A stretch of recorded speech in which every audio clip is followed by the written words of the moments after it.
When it comes to the crime of trafficking, efforts to stop it usually look like this.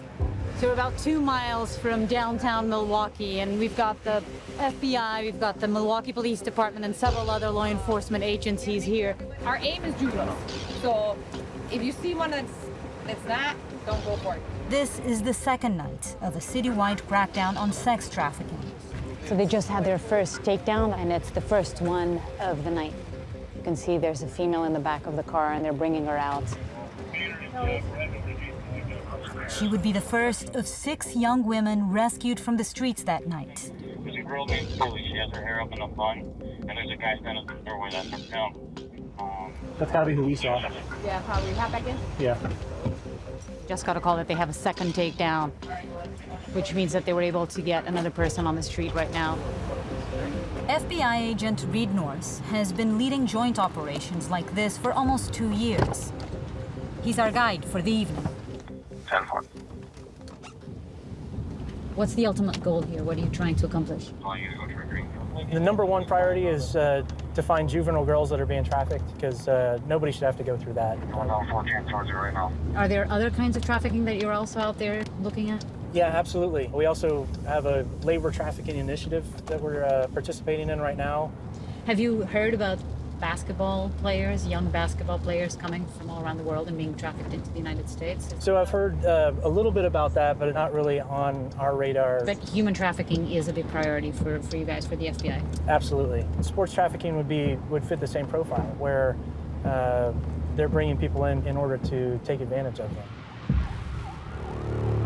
A year-long investigation by the Naked Truth into the world of sports trafficking reveals that kids as young as 14 are being lured to the US by the promise of an education and making it big in basketball. But when they get here, these teens find themselves cheated, mistreated, and abandoned.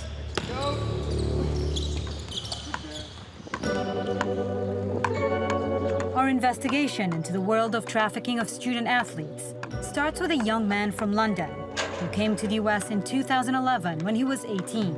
I love basketball. I love the sport. Everyone always used to tell me it's an opportunity for me because of my height. And I was always, athletic and sporty. Deji Adekunle always wanted to play in America, the one place he knew he could combine his desire for an education with his love of basketball. It was the beginning of me chasing my dream. I had never traveled across the ocean to actually do something like that, so this is the start of a new adventure. His search led him to the website of a school called West Virginia Prep Academy. I seen it and I was like, yeah, man, this is the school I'm gonna go to in America. I'm about to live the dream. I'm about to go out there and just have tons of fun and be at this nice, lush boarding school. Go past, man. Give me some.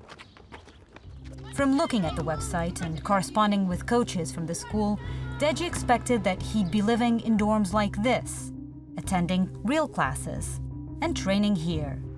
Instead, this is where he ended up, a dirty, unfurnished 2-bedroom apartment. There was no campus, no teachers, no classes to attend. The school was a lie. When did you first realize that this wasn't a legitimate school? The moment I got there. The moment you got there? When I first got there, I actually thought, oh, this isn't what it's supposed to be. Deji had been duped. He says he paid an enrollment fee of $5,000 for nothing. When I got to the house, there was like a bunch of guys there, though. There was like 25 guys there. 25? Yeah. That's the one. This is the house? Yeah. We invited Deji back to Charleston, West Virginia, to walk us through his time here. So this was it?